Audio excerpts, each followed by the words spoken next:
Quer dizer que agora a Terra tem magos? Ah, magos? O que é real? Que mistérios estão além do alcance dos seus sentidos? Na raiz da existência, mente e matéria se encontram. Pensamentos moldam a realidade. Diário Mágico.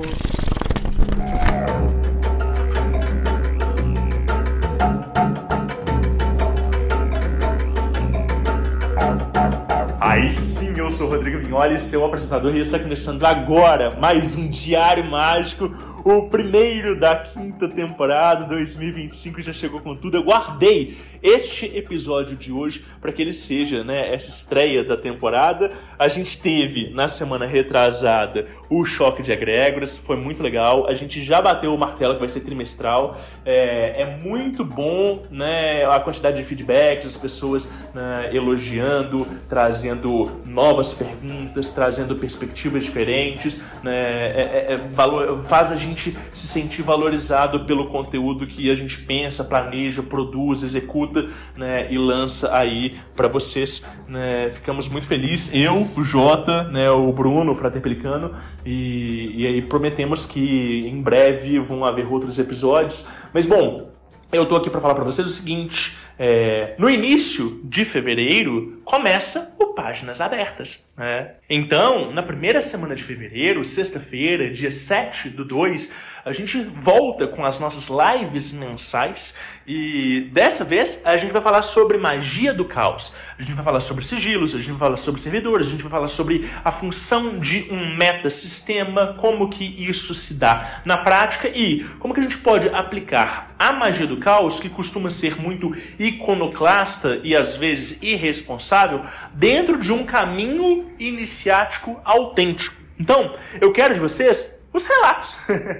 Quero relatos por escrito no nosso e-mail, contato@diariomagico.com.br, ou então por áudio lá no nosso WhatsApp, no DDD 31 975375123. Os áudios eles podem ser até 5, 7 minutos no máximo, e os e-mails, se vocês quiserem não se identificar, não tem problema, a gente não fala o nome de vocês, o áudio não tem como, mas no e-mail a gente consegue.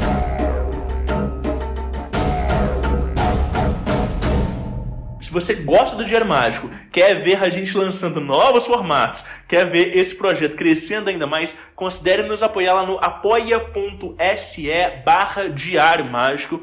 O nosso grupo do Telegram é uma verdadeira comunidade e, diferente dos grupos de magia que existem por aí, é uma comunidade bastante respeitosa, com pessoas que de fato dialogam, e eu tenho estado muito feliz com o que a gente tem construído coletivamente. Então, se você quiser participar junto conosco, entra lá, vai ser um prazer te receber. E é isso, vamos abrir esse diário? Folhas brancas sem pautas para transbordar à vontade.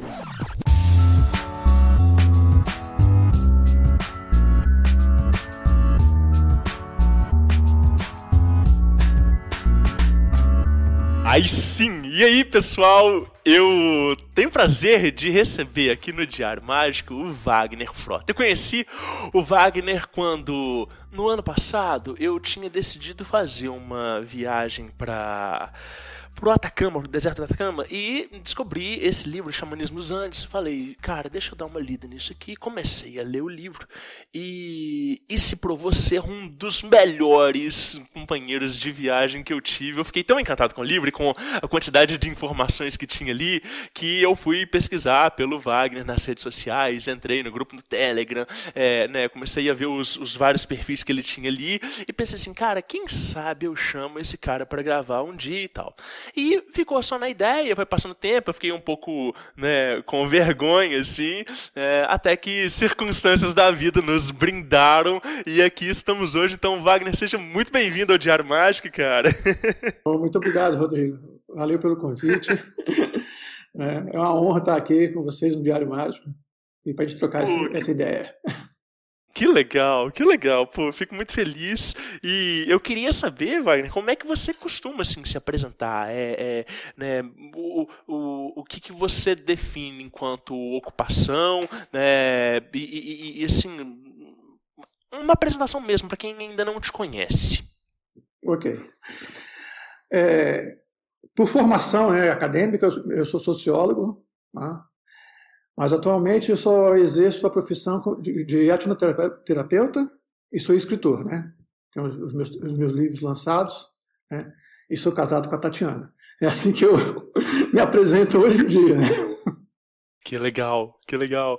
E como é que começa a história da religião e da espiritualidade na sua vida, assim, até se tornar etnoterapeuta, até, né, fazer o curso de sociologia? Já havia uma espiritualidade familiar ou não? Ou isso vai se despertar mais na frente da sua vida? Não, eu acho que foi, para mim, eu digo que foi uma coisa natural, né? Como é tudo natural dentro do xamanismo, principalmente. Então, quando eu era criança, tinha um livro, que na verdade é um livro que virou uma novela, chamado Meu Pé de Laranja Lima.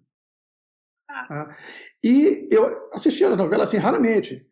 E meus pais se separaram quando eu tinha 2 anos de idade. E eu era muito sozinho. Meus amigos, eles estudavam pela manhã e eu estudava na hora da tarde. Então, quando eu tinha o meu tempo livre, né, estava só. Não tinha ninguém para compartilhar ideia, nada. Eu me refugiava nas árvores. Brasília estava no início, nasci em 72. Brasília, ou seja, as árvores eram pequenas, a gente conseguia subir nelas, né? A maioria delas hoje são, eu descobri agora recentemente, assim, recentemente eu digo adulto, né? Que são ficus, né? Que já acabam com qualquer calçada. Sim, as raízes, né? Exatamente, né? E eu subia e conversava com elas, né?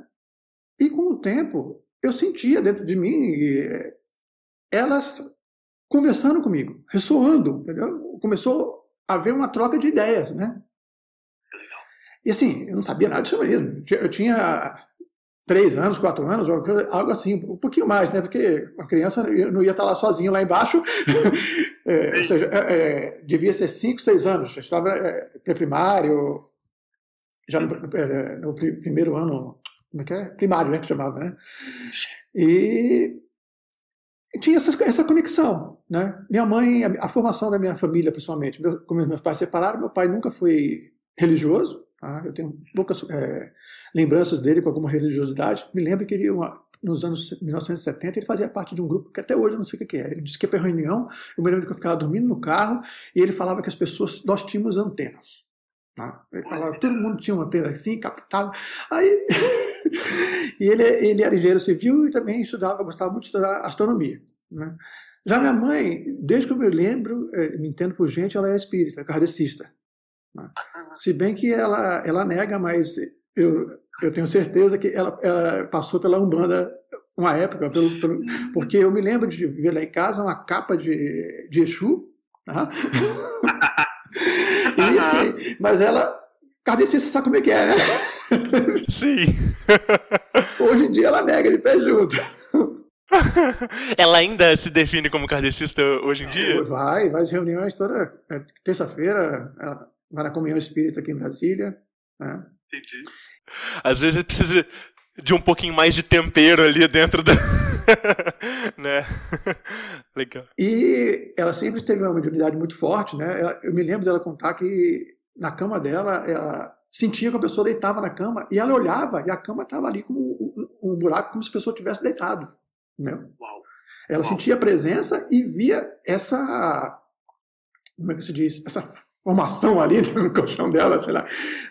Isso é história que ela me contou, nunca me chamou para eu ver, né? Mas, aí foi crescendo, assim, e aí foi crescendo dentro do espiritismo, né? Mas eu só me envolvi mais com a parte, vamos dizer, espiritual na adolescência. Porque quando eu tinha 13 anos de idade, eu fui meu padrasto, ele foi transferido, ele tinha uma empresa em Recife, né? Tinha em Brasília também, aí a empresa estava em Concordata, aquelas coisas, e a matriz era em Recife. Então ele voltou para lá e levou a nova família, né? No caso nosso era minha mãe e eu, né? E lá eu passei a frequentar mais um centro espírita. Eu não me lembro antes de ter frequentado. Eu sei que eu passava pela comunhão, quando minha mãe ia, eu acompanhava ela, mas assim, lá realmente eu era mais consciente. Aí eu li toda a obra de Allan Kardec, toda a obra, todas. Livro dos Médiuns, livro dos Espíritos, uma que tem 2 nomes lá que eu não me lembro mais qual é, o Evangelho segundo o Espírito, li tudo. E também, ao mesmo tempo, li a Bíblia, mas eu nunca ser católico, né? Eu gostava. Só que nunca, não era assim, não sentia que era o meu lugar, mas fiquei lá, né? Isso durante toda a adolescência, e no final da adolescência eu entrei para a MORC, a Ordem Rosa Cruz, né? E aí eu fiquei, a MORC eu fiquei dos meus 18 até os meus 32 anos. Né? Uau, legal. Agora, mas sempre naquela onda, vamos dizer, no caminho solitário. Tá? Eu recebia minhas monografias, fazia minhas atividades. Na loja que é aqui em Brasília, porque eu voltei a morar em Brasília depois de 12 anos que eu estava em Recife, né? Aí eu só fui uma vez. Tá? Nunca fui lá, e fui realmente fui para a loja, ia para a loja para comprar incenso, né? Que hoje eu sou alérgico, na época não era. Aqueles incensos de vareta eu sou alérgico, meu nariz sangra. E depois eu ia para. Aí eu conheci, vamos dizer, fui a uma cerimônia lá dentro mesmo, né? Aí fiquei impressionado com tudo, com check-in, com o canto, né? É bonito, né? É maravilhoso, né? E eu sempre gostei de estudar. Tá? E na Rosa Cruz eu aprendi o seguinte, que nós somos um ponto de interrogação ambulante. Legal. Então eu sempre pesquisava, lia sobre os sufis também, lia muito sobre os templários, eu sempre tive uma paixão muito grande por eles, né? E continuando dentro do espiritismo. Tanto que eu virei médium passista, eu participei aqui em Brasília de um grupo de psicopitografia, que era um grupo de pintura, Francisco, e eu era orientador e era palestrante. Tremia nas pernas, assim. Eu nunca gostei de ir para o púlpito e falar muito, né? Mas faltava um palestrante, então eu ia e dava conta do recado. Trabalhando mais com biografias, eu contava mais casos do Zé de Menezes, Chico Xavier, né? E fazia as minhas atividades dentro da Rosa Cruz, né? Toda quinta-feira tinha as reuniões, a gente entrava naquela frequência às 10 da noite. Que legal. Fazia o que tinha que fazer, né? Seguindo o protocolo. Mas, e aí, o que isso tem a ver com o xamanismo? Nada, né? Por enquanto. Só que quando me formei em 87, aí foi o ano que eu voltei para Brasília. Mas aí passei um ano aqui ainda fazendo a minha monografia, que é aí que eu me formei realmente, né? E depois eu botei a mochila nas costas e fui para a Europa. Aí eu disse, vou conhecer o mundo, estou formado, vou lá, peguei aquela passagem que valia 1 ano antigamente, data de ida e data de volta, né? E fiquei durante uns 3, 4 meses lá, 3 meses e meio, na verdade. E não deu certo porque eu estava querendo ir para uma faculdade, né? Eu queria fazer um mestrado em Lausanne, apesar de não falar nada de francês. Eu não sei de onde minha cabeça eu queria fazer a faculdade lá. Porque eu tinha amigos na Suíça, né? Aí eu estava hospedado lá, mas andei toda a Europa. E no meu retorno, eu passei por Barcelona e quando cheguei lá, deu um clique mesmo, um chamado assim, vai fazer o Caminho de Santiago. Eu disse, hã? Caminho de Santiago, velho? Nunca tinha ouvido falar do Caminho de Santiago. Tá? Eu fiquei sabendo do Caminho de Santiago na volta. Quando eu cheguei, a minha noiva na época, ela me deu um livro do Paulo Coelho, que era o Diário de um Mago, que ele tinha feito o Caminho de Santiago. Sim. Mas eu não sabia de nada quando eu fiz. Aí pesquisei ali em Barcelona mesmo dia que aí fui para a França, aí eu peguei o caminho mais longo, que era Portimão, e fui pelas montanhas. Que legal. Né, pelos Pirineus, né? E aí comecei, no total foi um mês de viagem. Tá? Uau. Foram 31 dias. Né? E lá pelo 9º dia, eu cheguei à região de Pamplona, né? E entrei num templo templário. Olha aí. era um templo octogonal, né? Aí umas portas assim abertas, várias janelas, eu entrei. E depois que eu me senti um chamado forte também, né? Essa conexão. E depois fiquei um tempo lá e resolvi sair. Quando eu estou saindo, eu encontro um senhor comendo um pão com garrafa de vinho.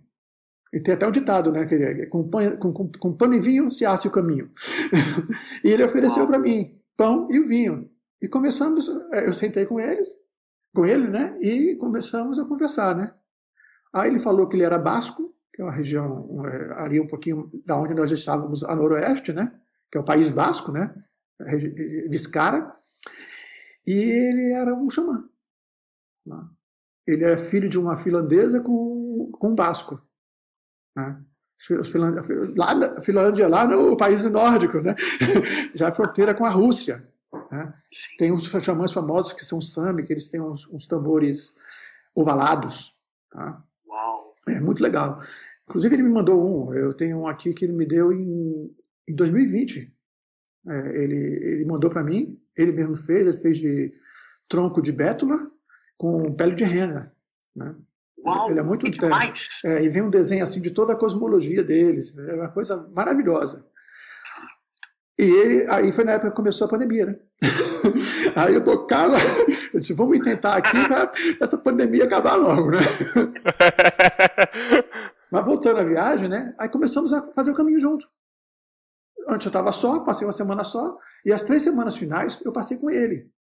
Né? E a gente foi no nosso ritmo, devagar. Tanto que eu tive, na primeira semana sozinho, eu tive bolha nos pés. Já com ele eu não tive. Né? E ele foi me explicando o que era xamanismo, porque eu não sabia nada do que era xamanismo. Apesar, desde criança, ter uma atração muito grande pelos os nativos norte-americanos, né? Tanto que o meu livro, na época, que eu gostava mais de ler, é Enterre Meu Coração na Curva do Rio, do Dee Brown, que ele narra toda a história, toda a saga dos invasores, né? Que massacraram os índios. Então vai contando pelo ponto de vista do índio. Aí ele coloca um capítulo, Cavalo Louco, que conta, outro capítulo é o Touro Sentado, aí vai contando toda a história, todo o massacre, é uma coisa... O livro é muito bom, tá? Mas assim, é de chorar, né? A gente vê todo esse massacre que foi feito. E aí, no final, o final do Caminho de Santiago, geralmente a gente chega na Catedral, né? De Santiago de Compostela. Mas nós passamos direto. O pessoal geralmente entra, lá esse pessoal é defumado com um grande, eu não sei o nome daquele objeto que o padre faz, que defuma as pessoas. Tríbulo. Isso. Só que é enorme, ele é um castiçal lá em cima, que fica toda aquela fumaça. Eu vi de longe, eu não entrei. Aí ele disse, não, o nosso ponto final, que será o seu início, é mais adiante. Aí fomos a um lugar chamado Finisterre, final da Terra. E exatamente neste local é onde eles recebiam esse nome, porque você olhava, naquela época eles imaginavam que a Terra era plana. Então, via assim o oceano, aquela linha reta, e calculavam que ali, porque tinha um abismo logo embaixo, que ali era o fim da Terra. Olha. E ali ele fez uma cerimônia, não vou dizer que é iniciática, mas não vamos colocar isso realmente na palavra iniciação, porque não foi uma iniciação. Na verdade, foi uma apresentação do meu ser para as forças da natureza. Entendeu? Vamos dizer, ele abriu ali, literalmente, as portas do caminho xamânico para mim. Aí disse para eu tirar toda a roupa, ele também tirou toda a roupa, fez uma fogueira, aí dançamos durante toda a noite. Noite fria, porque era primavera, tinha acabado, o inverno tinha recém acabado, mas era frio, à beira-mar, com vento, né? E ali, dançando, e pervertilou, né? Eu entrei num transe estático, né? Que a gente chama, em estado chamando de consciência ampliada. Né? E aí eu comecei a ver, dentro de uma caverna, né? A caverna, eu via os rostos dentro da caverna, entendeu? Vi um animal se aproximando, um escuro assim de mim, pulando sobre mim, entendeu? Me devorando. Né? Depois me regurgitou e eu fui reconstituído, né? E o sol, aí eu me lembro do sol, depois me lembro só do sol na minha cara, de manhã, né? E ele já preparando um chá lá pra gente, né? E aí sim, foi que, vamos dizer, comecei a trilhar o caminho do xamanismo, né? Que legal. Isso você tinha 30 anos, Wagner? Estava com 27. 27 anos. Nossa. Ou seja, há 25 anos atrás. Sim. 25 anos atrás? Não, 35 anos atrás, é isso? Porque eu tô com 62. Tá. E aí você volta pro Brasil logo depois dessa iniciação? Não. Não, eu volto, aí eu passo por Santiago de Compostela, né? Entro na catedral para ver o que acontecia, né? Foi aí que eu vi o livro. Ué, eu fiz o caminho, mas vamos lá de novo, né? Claro. E aí eu volto, aí de lá eu vou para Madrid, passo uma semana ainda em Madrid, né? Uns 4, 5 dias, e volto para o Brasil. Tá?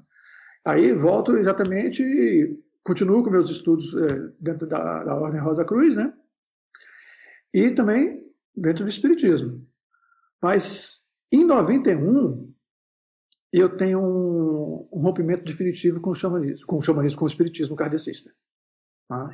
Porque eu tinha acabado um noivado, inclusive, né? E fiquei muito para baixo, coisa e tal, e a minha mãe vinha com aquele papo, assim, isso é só prova, é karma que você tem que passar. Aí eu, PQP é uma porcaria, eu faço o meu destino, entendeu?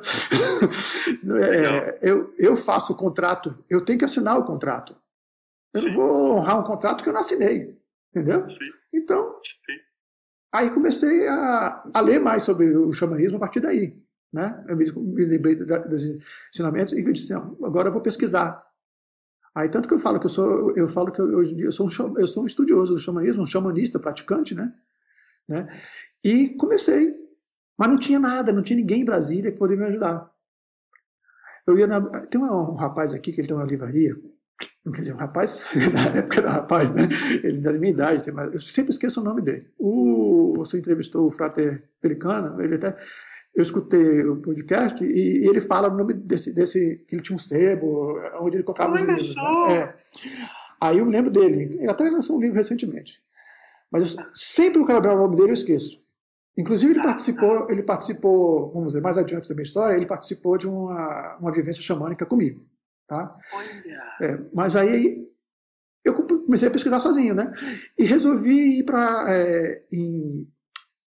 2 anos depois, isso foi em 91, no final de 93, eu casei, né?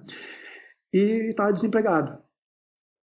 E eu fui levar minha mãe na casa de um senhor que veio a ser o meu primeiro mestre no Brasil, né? Ele fazia terapias de vida passada. Minha mãe era muito gaga. Então, ela foi fazer um tratamento com ele, fez, né? E no final, eu fiquei ali pela casa dele, no terreno, e no final ele me convidou para no início do ano, isso foi no final, foi no início de 94, para participar de uma jornada que ele estava fazendo, que era uma jornada xamânica. Aí que eu digo que, vamos dizer, começou realmente, né? Ele trabalhava com o xamanismo norte-americano. Aí ele fez essa jornada, e nos apresentou o cachimbo sagrado, as cerimônias, né? Da sala sagrada, a Sweet Lodge, o Inipi, aí a roda da medicina, e aí sim, começou a minha, vamos dizer, no Brasil, né? A minha caminhada. Aí eu fiquei nesse... um clã. Ele terminou fundando um ano depois um clã que era só de homens, porque a esposa dele tinha um grupo de mulheres, que ela trabalhava o Retorno da Deusa, que você deve ouvir falar de nome, que é a Mirelle Faú. Sim. E o marido dela era o Cláudio Caparelli. Então, os dois foram meus mestres. E, por exemplo, a primeira vez que eu tive uma sensação de ter um primeiro contato com um aliado de poder foi exatamente através de uma meditação realizada pela Mirella. Tá? Que aí quando veio um animal guardião se apresentar para mim. Tá? E comecei a estudar com eles. Né?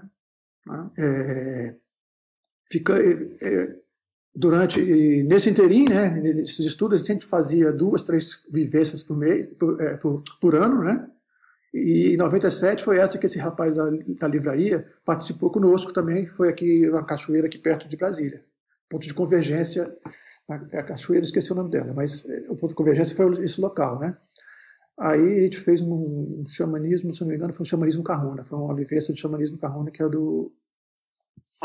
Havaiano, né? Mas isso, lembra que eu falei que eu estava desempregado, né? Quando eu conheci ele, eu comecei a estudar por mim mesmo. Eu tinha recebido um convite de um instituto aqui em Brasília, holístico, que eles queriam fazer um curso de xamanismo. E aí, como eles sabiam, essas conversas chegam, né? Que eu estava fazendo esse estudo, me proporam fazer um conteúdo programático, o curso que eles queriam fazer. Aí eu disse, legal. Aceito, estou desempregado mesmo, né? Então vamos. Aí voltei a ficar empregado, eu passei só 6 meses desempregado, mas de qualquer maneira o estudo continuou, né? Final de semana eu botava adiante. E no final desse projeto, eles queriam que eu fosse fazer uma parte do Peru. Né? E eu disse, agora eu vou ter que descobrir alguém lá para eu começar a ver o que era. Eu não sabia nada do xamanismo andino. Tá? Eu tinha estudado mais o xamanismo norte-americano, o Kahuna, né?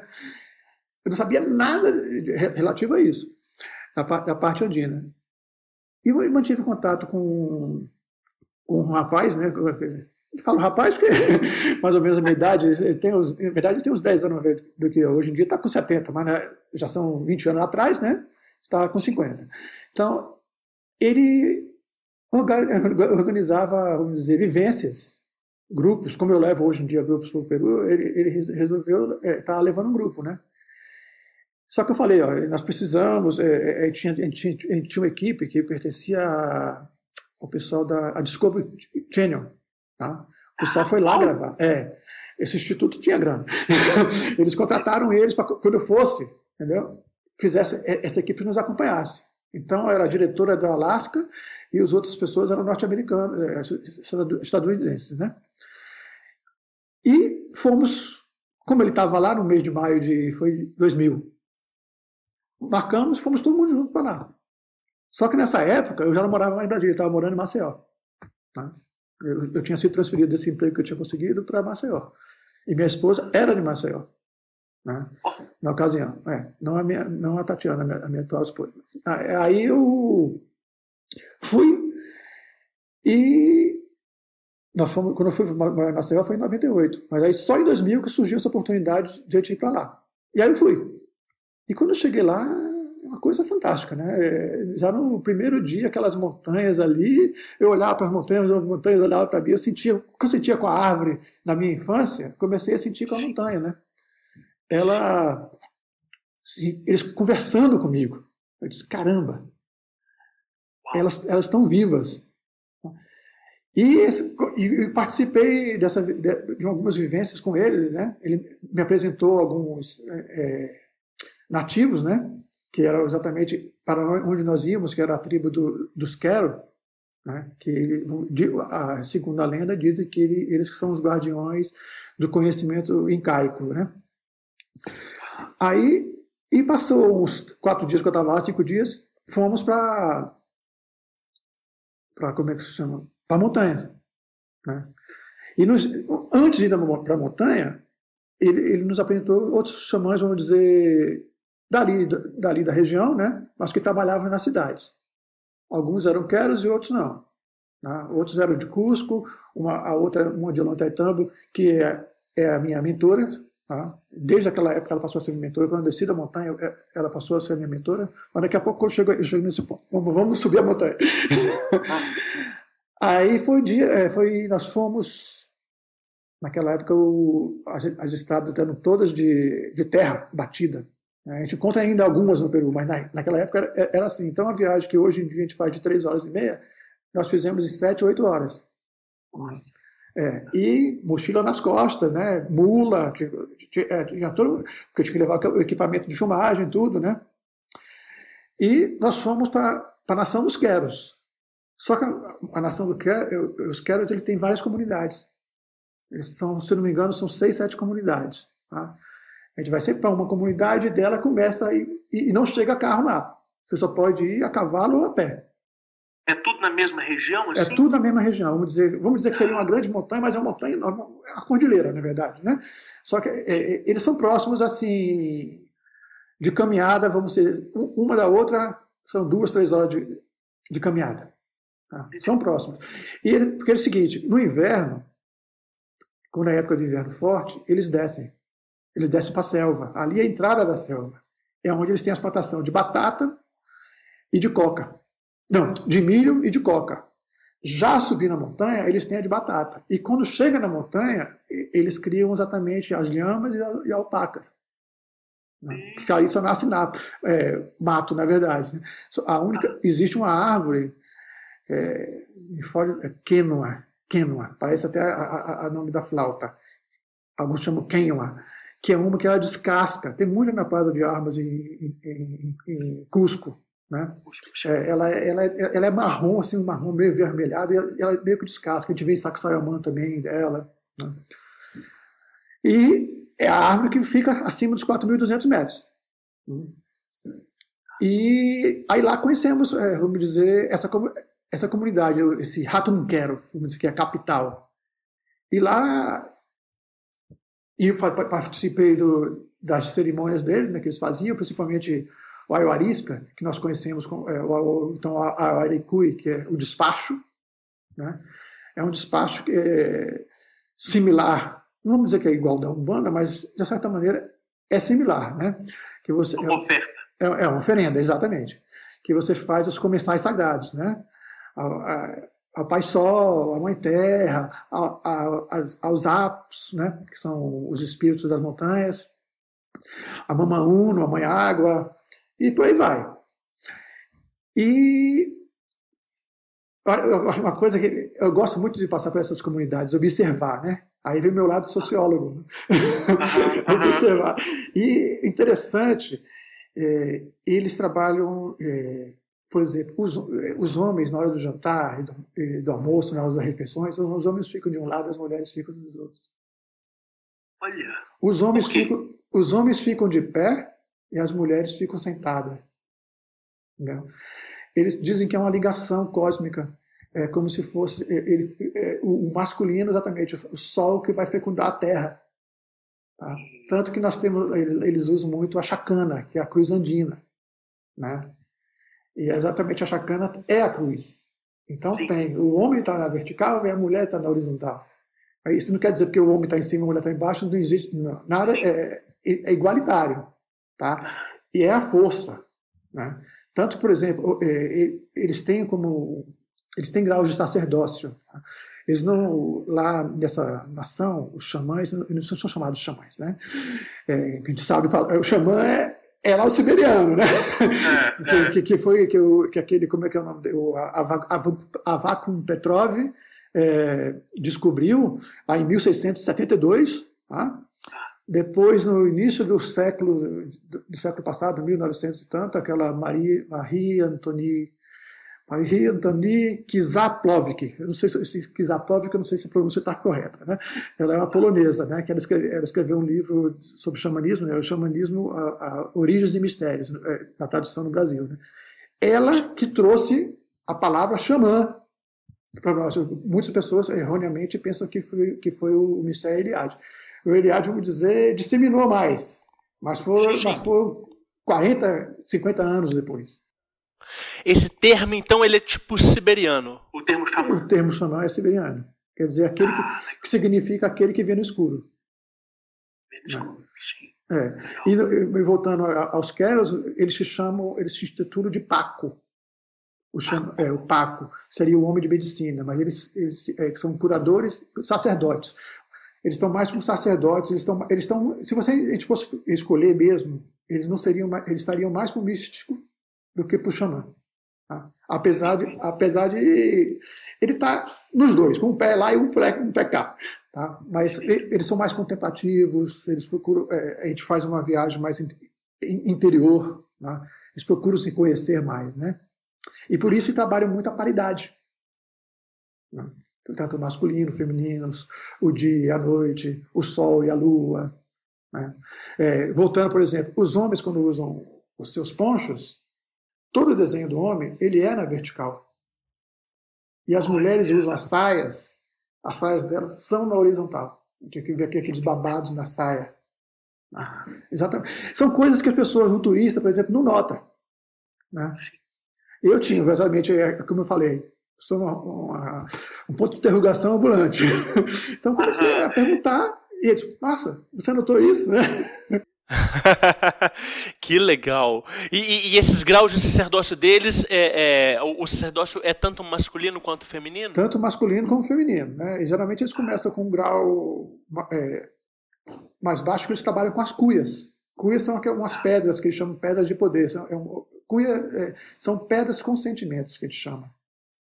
Tá? Cuia.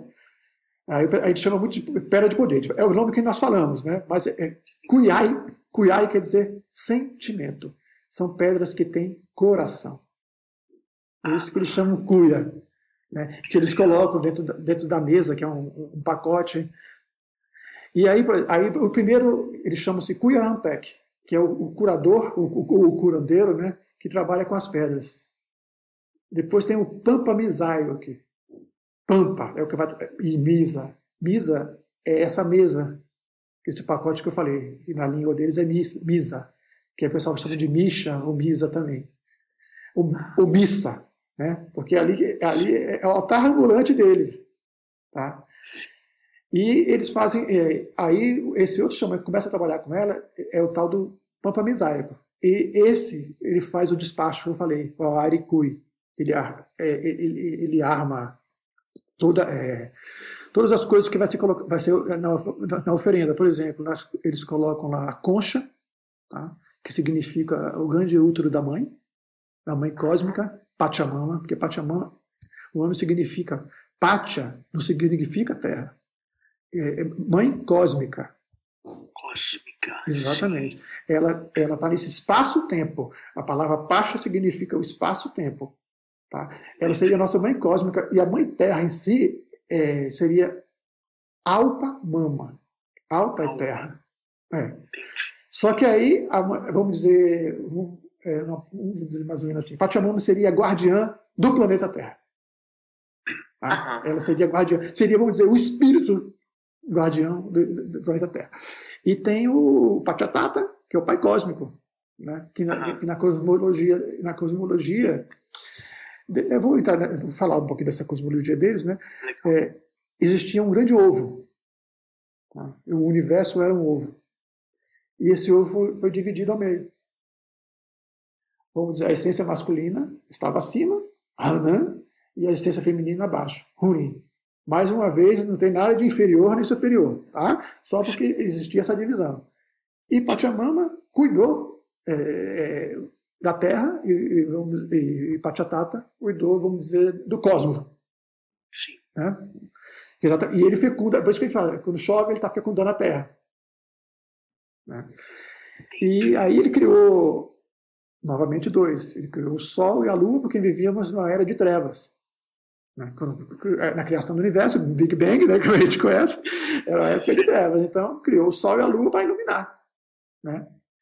E nessa época já existia, vamos dizer, povos que habitavam aqui, seres que habitavam, seres humanos não tanto evoluídos como nós somos hoje, vamos dizer, né, que habitavam aqui, mas eles viviam em cavernas. Mas após, com a chegada da luz, eles saíram dessas cavernas. Né? E dançavam. Narra a lenda que eles dançavam. E Pachamama estava ali, assim, abraçando seus filhos, né? Não deixava de ser. E nisso, Pachataita, ou Taita Pacha, pode ser invertido também, ele chorou. E aí veio a chuva pela primeira vez. Que aí surgiram os lagos, surgiram os rios, os oceanos. Né? Dentro dessa cosmologia andina, a gente pode entender que Pachataita ele vai se manifestar então no cume das montanhas. Tem esse entendimento popular? Ele poderia ser, mas não, geralmente não, tá? Porque as montanhas seria exatamente um elo, igual o xamã, tá?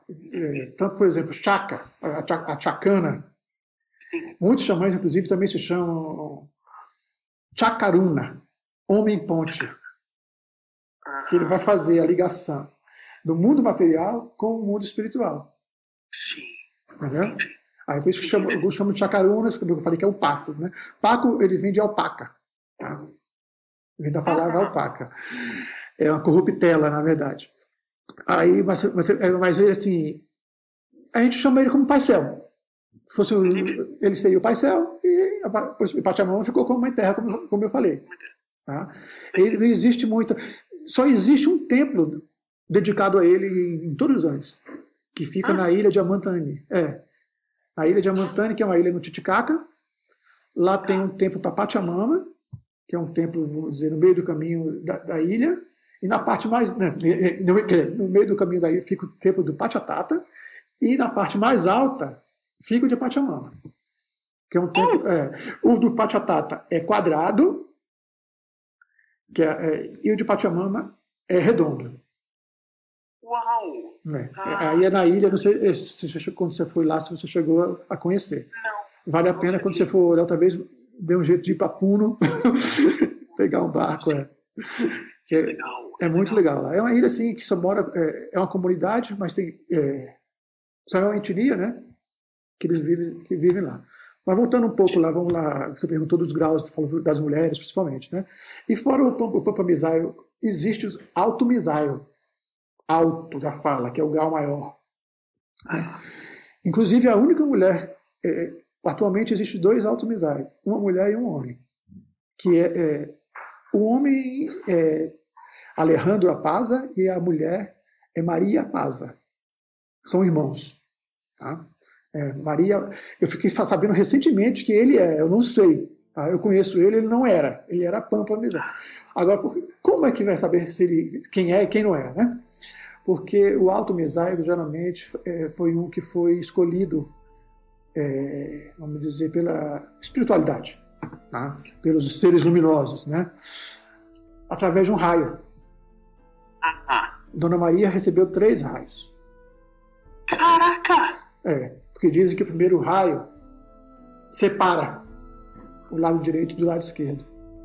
E aí um olha para o outro com o segundo raio. Porque você parou e vê um segundo raio que eles fazem um olhar para o outro, conhecer a si mesmo.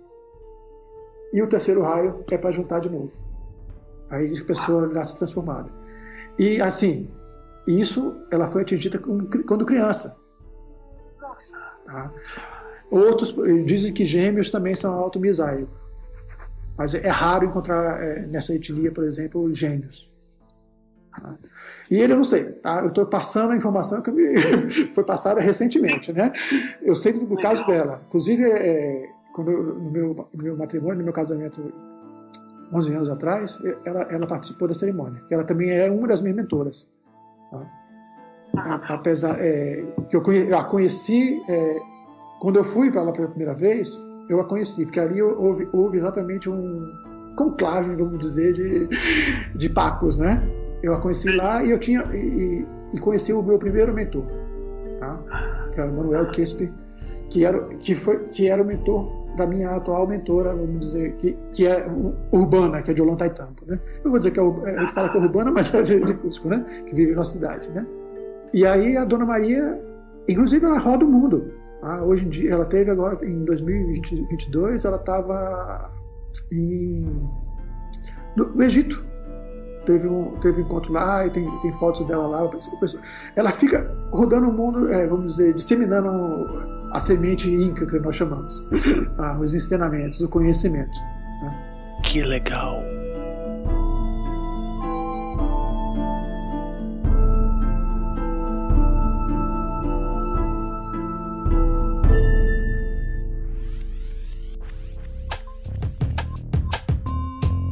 Através do Diário Mágico, o futuro degusta o passado.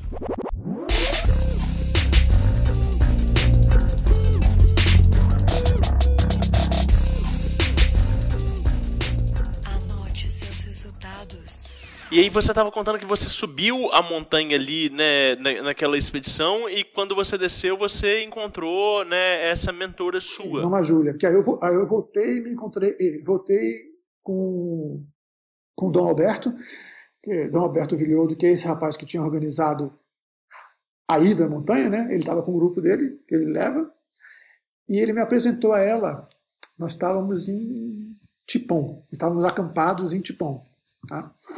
Ele me apresentou a ela, como a todo o grupo, não só a mim, né? Aí no outro dia fomos para Tipon, ela fez uma limpeza espiritual com água, tá? Porque Tipon a gente chama de o Templo das Águas. Tá? Ele fica ao sul de Cusco, né? E é um templo que foi construído pelo Inca Viracocha. Ele nasce de um canal de água que vem das montanhas e aí se separa em dois. E vai se separando como se fosse uma progressão geométrica. Aí separa em dois, depois vem 4, depois vem 8, vem 16, aí distribui a água pelo sítio arqueológico. E é muito, muito interessante. Aí depois nós fomos para Morai. Morai são círculos concêntricos, né? Que a gente chama o Templo da Mãe Terra. Né? E ainda acampamos lá. Naquela época a gente podia acampar, dormir lá nos sítios arqueológicos. E fizemos a cerimônia do fogo, né? Rio Canina, fogo sagrado, durante a noite. E na manhã seguinte, eu estava andando ali pelo sítio arqueológico, né? A gente passava o dia todo lá. Não tinha muitos turistas, era muito legal naquela época. Isso ano 2000, né? Aí eu encontrei Mama Júlia, né? Mama Júlia Flores, com a filha dela, com a Andréa. A Andréa, na época, tinha de 7 para 8 anos. Né? E aí ela me chamou, Irro, vem cá. Aí, comigo, sim. Aí tem um presente para você. Me lembra muito a história que você narrou. Aí ela abriu, elas andam com aquelas sacolas enormes, né, com um monte de coisa para vender, né? Ela me tira um poncho negro, de alpaca negra. Aí, isso é um regalo para você, de mim para você. Aí ela me entrega, né? Aí eu pego aquele poncho pesado, ele pesa uns 4 para 5 quilos, pra você ter ideia. Que é pura alpaca negra. Aí, na ponta, ele tem a parte que é verde e amarelo, como no Brasil. Nas pontas, circulando ele, né? Circulando não, fazendo a bainha, vamos dizer. Aí ela falou que era do avô dela. Aí eu disse, não, a senhora está me dando... Não pode, não posso aceitar, né? Não. Fui instruída a entregar para você. Aí pronto. Aí começa tudo. Aí não teve jeito. Aonde eu andava, eu estava atrás dela. Aí continuamos com o grupo, né? Agradeci, lógico, né? Aí continuamos com o grupo. De lá fomos para a cidade dela, Ollantaytambo, né, que ela vive lá. Ela tem em frente à igreja de Ollantaytambo, tem uma pedra, a gente chama Pedra Cansada, que é uma pedra que é da construção lá do sítio arqueológico, que está no chão. Exatamente, olha para a igreja. E a loja dela é essa, em frente à pedra. A pedra fica a 3 metros da loja dela. Né?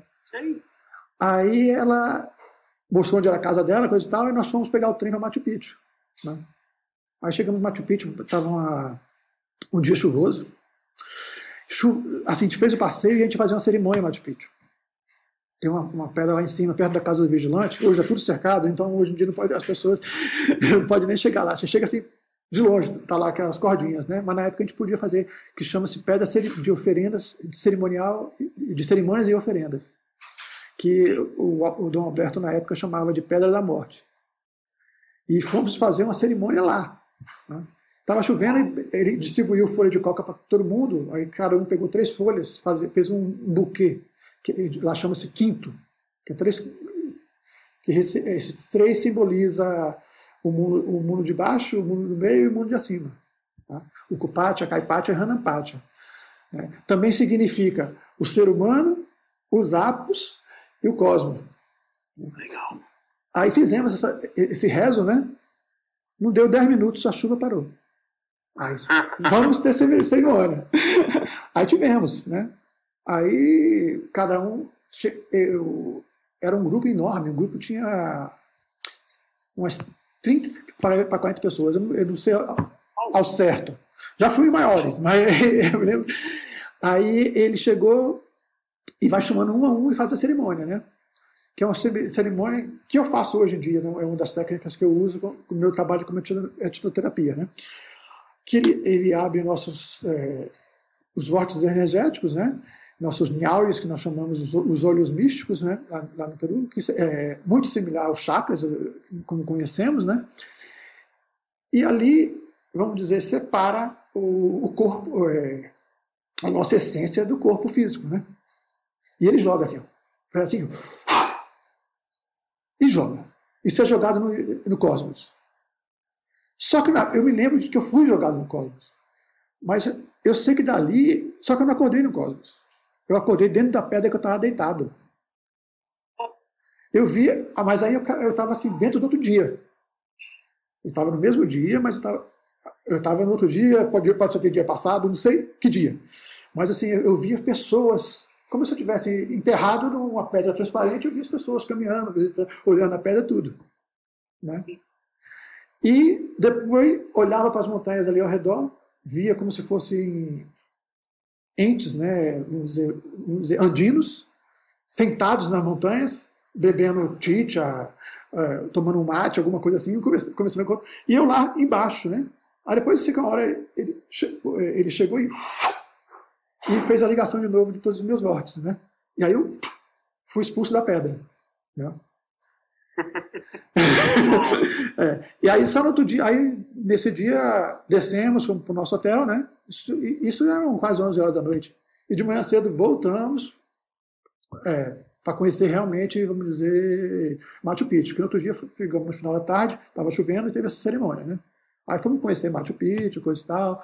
Sempre ele colocava um xamã da etnia, a gente podia fazer, a gente fez um despacho lá. Assim. E na volta, temos que voltar sempre para o Ollantaytambo. Aí ele tinha me chamado para ir para a montanha de Salcantay. Só que eu não fui, porque ele me deu outra opção. Ele ia passar com um grupo, o pessoal ia caminhar durante 5 dias, é uma trilha inca, e de lá ia de novo para Machu Picchu. Eu disse, estou saindo do Machu Picchu, vou voltar para lá, e vou caminhar de novo outra montanha, que eu já fui lá na dos Quero. Eu disse, estou fora. Então, eu passamos por Ollantaytambo, e subimos a estrada, o caminho ali, a avenida principal, a avenida Ferrocarril, que eles chamam, né? E ele falou, então você vai ficar aqui, nessa casa. Aí essa casa de Chino. Aí Chino era um guia dele, né? Aí você vai ficar nessa casa aqui e você vai ter a oportunidade de estudar com a Mona Júlia. Aí eu disse, pronto, é o que eu queria, né? Você vai ficar uma semana aqui. Aí eu fui, aí no outro dia de manhã, na casa dele eu me lembro que tinha uma plantação de coca. O que não faltava lá era coca. Aí pegava a coca do pé. Aí, coca e munha. Aí no outro dia a Mama Júlia chegou lá e disse para eu pegar todas as minhas coisas, toda a minha tralha, minha mochila, que na época era aquele mochilão, uma semicargueira que eu tinha, para ir para a casa dela. Aí eu disse, não quero dar não, você vai para minha casa. Aí fui para a casa dela inclusive estava em construção. A parte onde eu fiquei, né, eu estava a céu aberto, tinha assim, a palha, mas se chovesse eu estava ferrado. Mas como naquela época não era época de maio, não é época de chuva, então não tinha perigo, né? E comecei a caminhar com ela por ali, né? Ela fazia uns atendimentos pela manhã, fazia mais ou menos de 10 horas, parava para almoçar lá pela 1 e ia até 5 da tarde. E acordava 4, 5 horas da manhã, aí para me chamar para subir ali, aquela montanhazinha ali, aquele cerro, né? Para colher algumas ervas. E ela foi me explicando. Hoje em dia eu tenho anotado um monte de coisa, né? Eu tinha muita coisa gravada, depois eu falo sobre isso também. Mas, assim, das plantas nossas aqui, vamos dizer, só 10% é o que nós podemos usar aqui, porque o resto realmente são nativo de lá. Exato. Aí eu não podia. Não, aproveitei bastante, lógico, né? Mas me ensinou a fazer os banhos que ela fazia para os clientes, né? Eu fiquei como uma espécie de cambono. Sei lá. Aí você pega só. Aí eu já tinha uma mesa, que quando eu fui, eu já tinha ganhado algumas pedras, algumas cuias, né, lá na montanha. Eu tinha comprado exatamente um pano da mesa com ela, assim que eu passei pelo Lantartambo, antes de pegar o trem no dia anterior. Então eu já tinha a minha, né? Aí ela foi me explicando como eu fazia a limpeza, né? Porque nos Andes, lá eles não trabalham com energia positiva e negativa. Não se dá essa palavra. A gente dá a palavra energia refinada, uma energia sutil, e uma energia rútia, que é pesada. Sami, a refinada, e a pesada. Entendeu? Aí todos nós temos o nosso campo de energia luminoso, essa energia. As duas. Tá? Nós nascemos como Sami, só com essa energia refinada. Mas com o processo de socialização, com o contato com outro ser humano, nós terminamos com raiva de alguém, tendo discussão. Então, a rútia está muito ligada às nossas emoções. Ela surge. Tá? Inclusive, o único animal, o único ser que tem rútia é o ser humano. Um gato não vai ter, um cachorro não vai ter, uma pedra não vai ter, uma planta não vai ter, um fungo não vai ter. Só o ser humano que tem. Tá? Então, o trabalho do xamã é exatamente trabalhar com Kausai. Kausai é essa energia, energia viva, energia vivente. Sami, tanto Sami como Rútia, são Kausai. Só que uma Kausai que segue um fluxo e outro Kausai lento, que a Rútia é lenta. Então ela vai pesando ali e ela está devagar. Aí ela vai entupindo os seus vórtices energéticos, né? Então a pessoa vai ficando desanimada, vai ficando para baixo. Então tem que tratar disso. E ela me ensinou a trabalhar com a mesa exatamente fazer essa limpeza, que chama-se picharai. Que aí a gente vai pegando de cima, sempre de cima para baixo, tirando essa energia, entregando essa energia pesada para a terra. Para a Alpamama, ou Pachamama, como queira, né? Para ela comer, para ela devorar. Tá? E ela vai transformar essa energia. Essa energia ela volta para o universo, para o cosmos, como uma energia refinada. Ou seja, um ciclo. Né? Vai. Tá? E aí ela foi me ensinando todas essas práticas. Né? Eu já tinha notado isso quando eu estava lá na montanha. Eles faziam sempre isso. Inclusive, eles fazem isso com o despacho. Ao final do despacho, é chamado todo mundo que participa do despacho, a gente faz essa limpeza com o despacho da pessoa. Ele está transferindo a energia da pessoa para o despacho, que vai ser queimado ou vai ser enterrado, dependendo do xamã. Ele pode escolher qual das duas opções ele vai fazer. Entendeu? Sim. Essa prática energética, então, ela não é própria da Mamarrulha, ela é uma prática do xamanismo andino como um todo. Principalmente vamos dizer, dos Quero, tá? Da etnia Quero. Principalmente dele. Porque existe, por exemplo, tem um xamanismo nortenho. Eu gosto muito de separar xamanismo. Xamanismo para mim é uma palavra plural. Tá? E eu chamo assim, chamaria Quero. Legal. Chamaria nortenha. No norte, por exemplo, eles trabalham com outro tipo de mesa. É uma mesa enorme. Tá? Uma mesa com pedras que eles dividem em três. Eles dividem uma mesa assim, justiceira, ganadeira e a mediana. E lá eles têm um secretismo muito forte. Mamajura também. Mamajura, inclusive, é católica. Um secretismo muito forte com o catolicismo. Então eles trabalham com a imagem, com a cruz de Cristo. No meio trabalham com São Cipriano, colocam uma imagem vamos dizer, de um Satanás aqui na mesa ganadeira, na mesa da esquerda. Então tem esse trabalho, e eles trabalham inclusive com espadas dos conquistadores, dos invasores que estão ali, entendeu? Eles têm essa limpeza. E lá a limpeza deles é outra. Eles fazem com tabaco que a gente derrama no nariz, mas não dessa tradição que eu comecei. Eu tenho, inclusive, uma mentoria que eu falo de todas essas tradições. Eu trabalho mais com o pessoal que é com a medicina energética, que são os Queros. Tá? Mas os outros trabalham com esse tipo de energia, né? Quando você fala de norte, você está falando do norte do Peru? Norte do Peru, que chama Nortenha, que é a fronteira já com o Equador. Eles são considerados, vamos dizer, vegetalistas. Eles trabalham muito com a chuma, tá? Que é um cacto, né? Com a mescalina. Tá? Ô, Wagner, quando você fala, te interrompendo muito rapidinho assim, né? Quando você fala dessa perspectiva energética, né, e da limpeza e tudo, uma das coisas que eu fiquei muito impressionado quando eu li o seu livro Xamanismos Andes é a sua descrição do, você chama de campo energético luminoso, é isso? Céu. Céu. Eles têm outra palavra. Pouco. Tá, então, e eu lembro que bate muito com a minha perspectiva energética, e isso foi uma das coisas que mais me deixou à vontade com a sua literatura e com a sua perspectiva, porque muitas das coisas que estavam ali dispostas não usavam os mesmos termos que eu, mas eu usava a mesma perspectiva, o mesmo entendimento. Eu falei, nossa, que legal, né?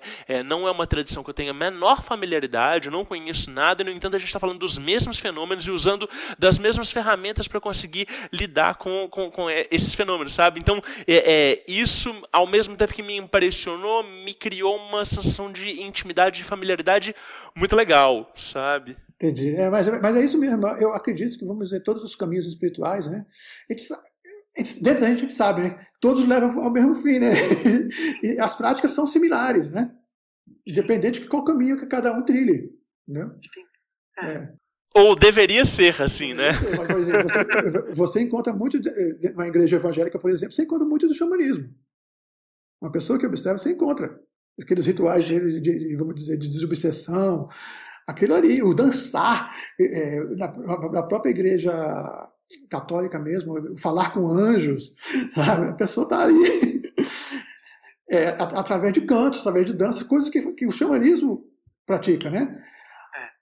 Aí, voltando na chamaria, nessa questão que você do POCPO, do campo de energia luminoso. Por que eu falei campo de energia luminoso? Porque é para as pessoas entenderem, né? Como ali do livro também não dá para explicar tudo, porque senão seria uma bíblia. Tanto que esse meu livro, ali nesse livro, ele tem 2%. Não estou brincando, não. 2% da mentoria que eu faço da tradição xamânica andina, entendeu? É 2%. Na minha mentoria, eu tenho o restante das coisas ali. E lá a gente chama POCPO. POCPO significa borbulha, bolha. É a nossa bolha energética, que está aqui assim, entendeu? E aí tem, exatamente, tem os nyaos, né, que seria os chakras, e tem os chupes, né, também, que são faixas, são cintos energéticos. E aí trabalhamos com essas cores de cada um deles, né. Eu gosto muito eu sempre gostei, me interessou. Quando eu cheguei lá, eu me apaixonei, né? E aí a Júlia quando eu estava com ela, ela foi me explicando tudo isso, né? Aí passei uma semana com ela, né? Aí voltei, e desde lá, de 2000 para cá, eu volto quase todos os anos. Quando não é uma e duas vezes. Aí agora, desde 2011, eu volto levando só grupos, né? Mas sempre que eu vou, eu escolho uma semana para aprender também mais alguma coisa. Vou para a região, fui com ela, encontro outros irmãos da tradição também, né? Porque a tradição também a gente trabalha como lá tudo, vamos dizer, nós gostamos de chamar par e verso, né? A dualidade, né? Nós temos também o nosso caminho, nós temos o caminho não é diferente do seu, assim, o caminho da direita e o caminho da esquerda, né? Mas a gente tem os ensinamentos da direita e da esquerda, por exemplo, mas eu sou uma pessoa, me considerava, eu agora não estou me considerando mais não, mas sou uma pessoa muito tradicionalista, que era o caminho da direita, que é essa medicina energética dos quero. Mas de um tempo para cá, eu estou trabalhando com o outro mentor que eu tive, que é um Kalauaia, que era da Bolívia, que depois que eu fiz o estudo com a Júlia, ela me passou para o mestre dela, vivo, que existia, que era esse Kalauaia. Kalauaia é uma etnia vamos dizer, de curandeiros da Bolívia, que se vestem de ponchos vermelhos, e eles andavam pela América curando. Foram até o Panamá, tá? Na época que construíram o canal, até aquela época eles iam lá curando. E ela me passou para ele, né? Então, ele trabalhava mais com esse lado esquerdo, tá? Que é um lado mais intuitivo. E aí, hoje, eu coloco muito da medicina energética do outro, junto com esse meu lado intuitivo que eu aprendi com ele, que é com uma energia, vamos dizer, mais selvagem, mais crua, tá? Que a gente chama natural, né? Aí tem outros que fogem um pouquinho a esse tradicionalismo. Sim. Mas diferente, por exemplo, desse ocultismo europeu, em que a gente tem uma perspectiva dentro dessa linha esquerda de algo que é contranatural, o xamanismo não tem isso, ou tem? De você prejudicar deliberadamente outras pessoas só para fins pessoais. Existe isso dentro do xamanismo? Existe. Não vou dizer que não existe. Existe. Essa ambivalência, né? Eu vejo e vi muito isso no nortenho, principalmente. Tá? Por exemplo, entre os queros, eu não vi. Eles são muito, vamos dizer, inocentes. São crianças adultas. Tá? Tem outra palavra que eu não estou me refugindo agora. Não é inocente, né? Mas assim, eles estão ali cuidando mais da comunidade. Eles são, vamos dizer, o xamã, essa parte entra, porque o xamã, ele além de ser, ele é o líder da comunidade, né? Ele é o curandeiro, ele é o porta-voz, é o contador de história. Por exemplo, já na parte nortenha, que é esse, eles estão ligados, vamos dizer, mais à bruxaria. Tanto que o pessoal ele fala curandeirismo e bruxaria, chamam de laica. Onde lá a gente faz inclusive com pactos com os seres encantados. Tá? Que eu fui iniciado com eles depois em 2004, depois desse outro. Mas aí a gente vai para a lagoa, a gente leva a nossa mesa, ou os nossos objetos sagrados, que chamamos de artes lá, e fazemos um pacto com, vamos dizer, com a lagoa, com a serra, com a montanha que tem ali, com aquele espírito, né? Inclusive, como eles têm um secretismo muito forte com o catolicismo, então tem pactos com o diabo também. Que vai ajuda na cura, mas você tem que doar a sua energia para ele. Ele não vai praticamente fazer, ele não vai fazer o mal, assim, não é para fazer, mas ele faz, tá? Mas tem uns que sim, são exatamente especialistas só para trabalhar com energia maléfica, tá? A gente chama de magia simpática. Que ele vai pegar um retrato seu, um cabelo, unha, vai fazer um boneco, né, como faz no voodoo, e aquela pessoa ali vai roubar a alma daquela pessoa, a sombra. E vai enfiar. Vai essa parte mais nortenha. Tá? Como também existe na Bolívia. Quando eu tive os calauaias, não entre eles, mas eu já notei alguns xamãs já em La Paz. Mas também já ali já é uma parte mais urbana, mais dentro da cidade. Porque eles são muito ciumentos, eles não gostam de ensinar. Eles não querem dividir o conhecimento. Os queros, ali em Cusco, aquela região, eu fui recebido de portas abertas. Como se alguém tivesse realmente aberto a porta. Eu não sei se isso foi lá em Finisterre, que começou ali, né? Porque a irmã Júlia me recebeu daquele jeito, lá na tribo, lá na nação Quero, também eu fui recebido dessa forma. Eu não posso dizer o que aconteceu. Já, por exemplo, quando eu fui lá com os vegetalistas, né, com esses curandeiros, eu fui participar de uma reunião, né, de uma mesada que chamam, que é uma cerimônia que durante toda a noite que a gente toma o achuma, o San Pedrito, como muitos chamam, né? Suco de tabaco, né? Vomita, coisa e tal, para no outro dia ele fazer a limpeza. E exatamente fazer trazer no caso, por exemplo, de roubo de alma, eles usam essa técnica para trazer. Sim. Tá? Hoje em dia eu trabalho aqui no meu consultório com outro resgate de alma, não é esse deles, né? Eu vou passar a noite aqui trabalhando com a pessoa. Posso até fazer, no caso outro, né? É contraproducente, né? Exatamente. Tanto para ele como para mim, né? Meu paciente, meu cliente fica meio complicado. Então, a técnica que vamos dizer, eu já digo que é mais urbana, que eu terminei adaptando, né? Aí, não vamos dizer que é uma apropriação cultural. Não, é um conhecimento, eu chamo de apreciação cultural. Tá? Por exemplo, nesse trabalho eu me paramento para alguns trabalhos que faço, sim, mas em cerimônias quando eu estou nos Andes. Aqui, raramente, se eu for fazer um casamento, eu vou colocar meu chulo, meu poncho, eu vou trabalhar. Se eu vou fazer um trabalho tipo esse da mesada, aí eu vou colocar esse meu poncho negro que eu ganhei de Dona Júlia. Esse aí é para trabalho para vir alguma energia bater e voltar. Aí eu trabalho numa coisa, vamos dizer, mais pesada, né? Com a energia mais densas realmente, né? Para levar essas magias. E volto também se for necessário. Eu pergunto para o paciente, você quer que retorne? Se ele pedir que retorne, a gente vai fazer o trabalho para retornar. Sim. Eu sou apenas instrumento, tá? É o que eu Sim, falo. claro. Eu falo que vamos dizer, o xamã, ele é a faca. Tá? Você enfiar uma faca em alguém, a faca não tem culpa nenhuma. A pessoa que fez a ação foi a outra. Então, o meu cliente também, se ele mandar retornar, né, vai para ele. O Aine, que a gente chama a lei da reciprocidade, vai para ele, não vai para mim. Né? Então, se é necessário, a gente vai fazer. Sim, né? Perfeito. E aí eles chamam esse, por exemplo, você perguntou se tem essa. Eles chamam de existem curandeiros e os baleiros, que são os Baleiros. Baleiros. Baleiros. E tem lugar que tem lá umas partes que. Isso também, inclusive, no xamanismo amazônico. No xamanismo amazônico, andino, porque eu sempre me dediquei exatamente ao andino. E aí eu terminei tendo contato com alguns amazônicos, né, com o Shipibo Conibo, perto de Cusco, e já na fronteira com o Equador, com o Chuares, né? Aí eu tive outras experiências com plantas mestras, que eu não uso no meu trabalho, tá?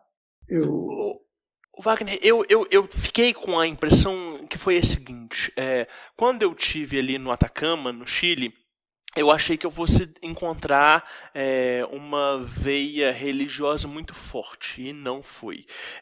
A impressão que eu tive era que eram vestígios desse conhecimento que eles estavam assim disseminados ainda no inconsciente coletivo daquela população, mas que eu não encontrei ninguém que de fato fosse um espiritualista proeminente, alguém que estivesse trabalhando de fato com energia e tal. Claro, pode ser que, né, eu não tenha tido tempo suficiente para explorar, mas quando eu tive em Cusco, especificamente, era muito explícito essa espiritualidade pulsante na cidade. Era muito claro que ali ainda não, era um centro energético de troca espiritual constante. E aí eu fiquei pensando muito nisso. Assim, quando a gente fala, né, de xamanismo andino, a gente fica pensando nos Andes como um todo, mas existem lugares que têm mais concentração de poder e de espiritualidade que outros. É essa a sua impressão ou não? Sim, não. Eu tive a mesma sensação sua que você teve no Atacama, eu também tive. Eu procurei, inclusive, livros, coisa e tal, alguma coisa, não achei nada falando. A única coisa que eu encontrei foi um museuzinho que existe lá no Atacama, pequenininho, não sei se chegou aí.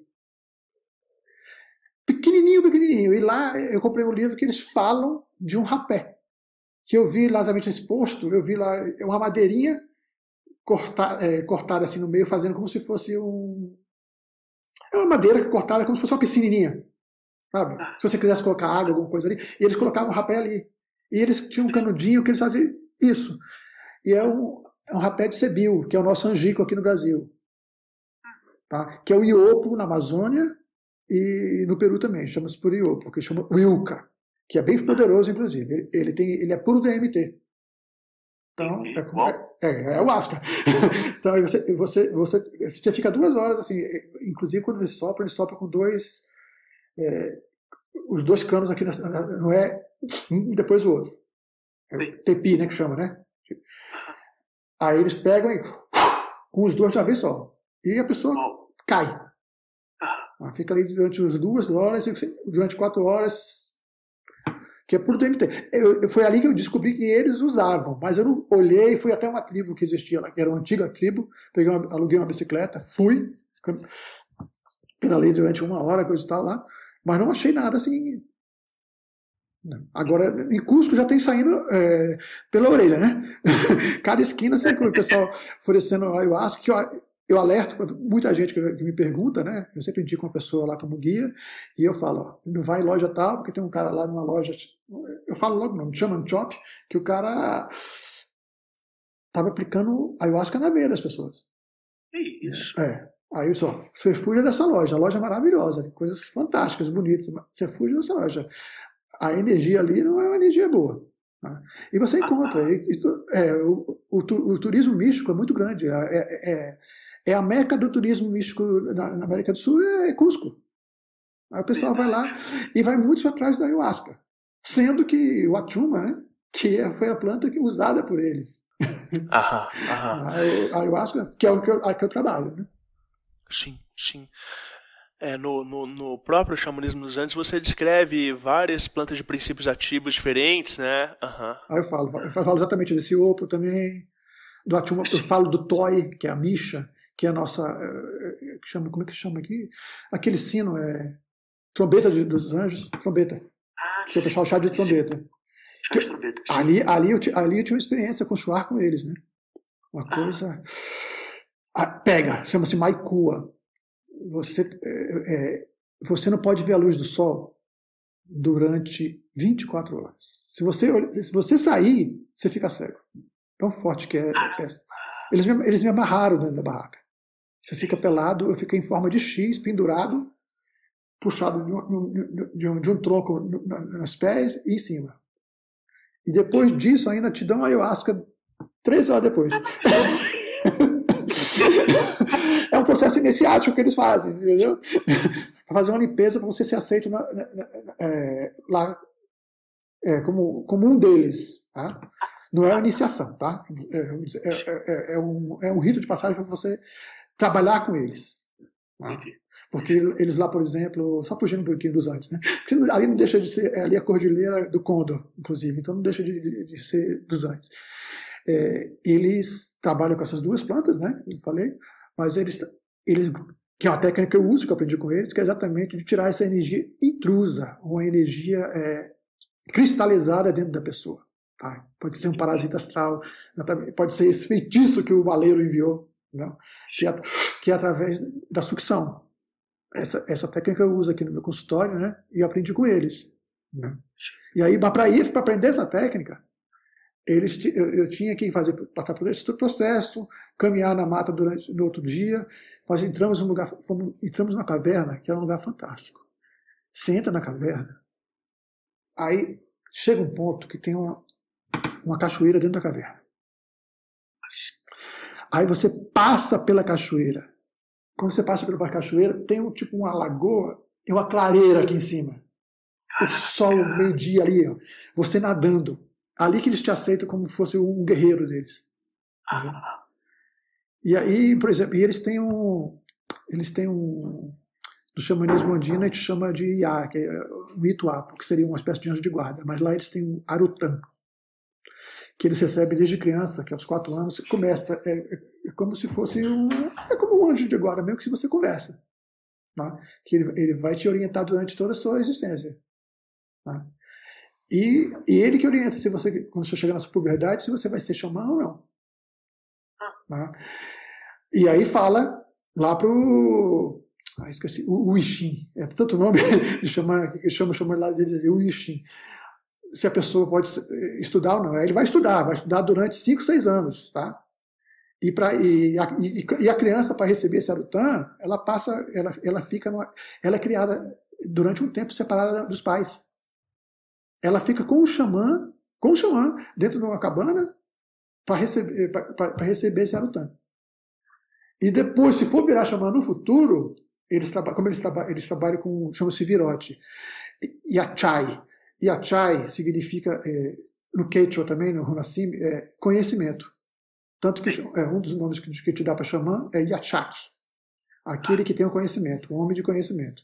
Aí Yachai. Yachai é o conhecimento que o xamã, vamos dizer, do Shuar e de outras tribos ali amazônicas tem. Ele vomita. Ele bota esse conhecimento dele para fora, ele vomita, coloca assim, e você tem que pegar assim, ó, e comer. Isso é sua iniciação. Ele está passando o conhecimento dele para você. E se você morrer, por exemplo, daqui a 10 anos, esse poder que estava emanado em você volta para ele. Que me lembra muito Star Wars. Que a força, morria alguém, houve uma emanação da força. Sim. É engraçado essas mitologias, como está tudo assim ligado. E Wagner, quando a gente fala hoje, assim, de xamanismo andino, você falou que a Marrulha, ela, né, vai pelo mundo divulgando um pouco... Dona Maria que vai pelo mundo. Dona Maria, desculpa, tá, Dona Maria. E ela existe então um caminho formal, assim, eu vejo que o seu trabalho é muito de formalizar esse conhecimento e receber algumas pessoas dentro dessa tradição para conseguir honrar esses princípios e essas raízes e tudo. Existem outras pessoas como você fazendo esse tipo de divulgação, esse tipo de trabalho com o xamanismo, não vou nem dizer andino não, vou dizer assim, inca mesmo. Existe sim. Existe, inclusive na minha tradição, por exemplo, na tradição, se eu sou um homem, eu tenho que estudar com uma mulher. A paridade. Olha, se eu sou mulher, legal. Eu tenho que estudar com um homem. Mas, como o conhecimento estava se perdendo, na última década eles liberaram. Tanto que antigamente eu só tinha aluna mulher. Hoje não, eu tenho um aluno aprendiz, homem. Na mentoria, eu abri. E foi, por exemplo, a irmã Júlia que me autorizou. Ela falou, Irro, você agora você tem muito conhecimento, você tem que passar isso adiante. E aqui, por exemplo, da minha família, ela tem 5 filhos, tem 15 netos. Ninguém se interessou na tradição. Caramba! Em 2002 eu encontrei uma neta dela, Yasmin, que estava aprendendo a fazer o despacho. Mas nada, hoje em dia já não tem. Então, esse conhecimento vai se perdendo um pouco. Então, ela fez a atualização pela tradição, nossa, e aí eu passei a ensinar. Aqui no Brasil eu faço, no Chile tem outra pessoa que faz, tem um outro rapaz que faz no Canadá. Assim, muitos que passaram pela mão dela, ela distribuiu essa missão. E assim, passou, por favor, divulgue. Tem um outro na Itália, né? Agora, como eu falei, da tradição que a gente participa, dessa linhagem, né? Se bem que na minha mentoria eu acrescento, eu ampliei mais, tá? A parte dos queros, que é essa parte energética, vamos dizer metade, e a outra metade outros caminhos dos antes que eu aprendi. Legal. Porque são 2 linhagens quando ela me apresentou ao Kalawaya, né? Ao Taitamatsu. Taitamatsu é uma pessoa fenomenal. Ele me ensinou outras, como eu te falei, é um lado mais intuitivo. Né? Eu me lembro, vou contar outra história aqui com ele, porque eu só tive oportunidade, com ela eu já estou há 15 anos juntos, né? Com ele eu só tive 6 anos, e ele falou, você pode me perguntar o que quiser que eu respondo. Não vou te esconder nada, porque ele sabia que ele ia largar o manto, entendeu? Que ia ter que ir. E fez a transição dele agora em 2017. Então eu tive de 2011 a 2017 com ele. Né? E também não dava para ficar muito tempo no Peru, né? Dinheiro, né? Tem que trabalhar, tem que ter um ganha-pão, né? Aí, uma vez a gente estava andando pelo altiplano, né? E nós paramos numa tribo, né? Aí o pessoal estava numa seca. A seca lá no Peru é enorme na época de junho a setembro. Muito forte a seca. Tanto que aqui em Brasília é uma cidade seca, que meu nariz sangrava quando eu era mais novo, né? Hoje não sangra mais. Mas lá no Peru não tem jeito. Passou 2, 3 dias e meu nariz sangra. Então eu tenho que entupir ele de Bepantol, coisa e tal. E chegou uma vez nessa comunidade, o pessoal estava esperando chuva, né? Aí falaram com ele, conheciam exatamente, vamos dizer, os dons dele, né? Aí ele disse assim, aí ele falou para mim, virou para mim e falou, eu vou rezar pela chuva. Aí eu falei, você vai rezar para chover? Não, vou rezar pela chuva. Aí ele saiu, fez um jejum de 2 dias, né? Saiu da cabana, subiu a montanha e fez o rezo dele. Aí desceu. Quando ele desceu, não deu 10 minutos, choveu. Aí, de novo, eu falei, você rezou para chover? Eu disse, não, eu rezei pela chuva. Aí o pessoal, você fez o rezo e choveu. Eu disse, a chuva choveu. Aí por que isso que eu estou falando? Porque a linha que ele trabalhava, a gente, por exemplo, tem Pachamama, coisa e tal, mas a gente não tem uma coisa de súplica. Tá? Então, a gente, por exemplo, a gente vai fazer uma celebração no solstício, no equinócio, a gente vai fazer uma celebração. A gente está celebrando ali com os comensais sagrados. A gente está numa festa. Nós não estamos pedindo a ele nada, saúde, que abra caminho, nada. Já os quero, por exemplo, eles fazem. Quando eles fazem o despacho dele, é para fazer isso. Mas essa linha, é o que eu estou te falando, que essa linha do lado esquerdo, a gente não pede isso. Né? A gente trabalha o intento para que chova. Aí vem a sua força, o seu intento, a sua intenção, que ajuda, porque exatamente, já com os quero, a gente vai mexer com o causai, a gente vai movimentar a energia. Sim, total, que legal, entendi. E mais uma coisa que você me falou e que eu achei muito interessante, né? Você falou que a Mamã Maria, ela recebeu 3 raios, né? E que normalmente esse é um indicativo de que o indivíduo ele tem uma predestinação assim, para ser um líder de comunidade e tudo. Como que é isso, assim? Porque tem um indivíduo que recebe o raio e morre. Exatamente. Tem outros que recebem e não morrem. E não tem essa... Eu recebi um raio. Com a própria Dona Maria. Mas não recebi 3. Faltam 2. Quem sabe? Uau! E isso foi em algum momento que você estava lá com ela, assim, em campo aberto? Eu estava com ela. Ela estava fazendo um karpai, uma iniciação, um rito de passagem comigo. A gente estava lá no Apa Sanghat, que é agora onde eu vou levar um grupo. Tá? Eu vou levar um grupo agora em agosto para fazer exatamente um karpai lá com o pessoal exatamente com a linhagem da esquerda, a linhagem Locke. Tá? Então, a gente vai fazer vamos dizer, esse karpai, esse rito de transmissão. Tá? É transmissão de poder. A gente não gosta de falar iniciação. Está transmitindo. A gente vai fazer uma conexão com a montanha, com a energia da montanha, e vai transmitir uma dela para você. Tanto que eu aqui eu trabalho com a energia dessa montanha nos meus atendimentos. Eu evoco elas para me ajudar, onde quer que eu esteja. Tá? Sim. Aí eu pego, crio um filamento energético, que todos nós temos filamentos energéticos nas mãos, né? E que irradiamos e depois para o cliente. Então a gente faz essa ligação, que nós chamamos SEC, esses cordões energéticos. Né? E fazemos isso. Ela estava fazendo essa transmissão para mim, na beira da lagoa. E estava chovendo. O céu tava sabe aquele céu de tarde, quando aí na sua região deve ter muito, que virou noite. 4 da tarde vira noite, assim, fechou tudo, aquele céu ficou quase preto, aquele crepúsculo. Daquilo. Aí começou a trovejar, né? E eu lá dentro d'água. Eu estava com água no joelho, porque essa iniciação é dentro d'água, a gente tem que estar na água, não tem jeito. Que é Uno Karpai. Uno quer dizer água. Tá? O Karpai da água. Exatamente para a gente trabalhar muito as nossas emoções, para acumular rucha. Que nós temos, dentro da tradição andina, a gente tem 7 níveis de consciência. A gente trabalha a 7 degraus desses níveis de consciência. Não está no livro isso, tá? Que começa no nível 0, na verdade. Tem o 0, vai 1, 2, 3, 4, 5, 6, 7. Faz parte de uma profecia. Tem, por exemplo, o 1, quando a gente nasce, é por Sami, mas a gente está naquele, vamos dizer, no efeito manada. A gente vai, Maria vai com as outras.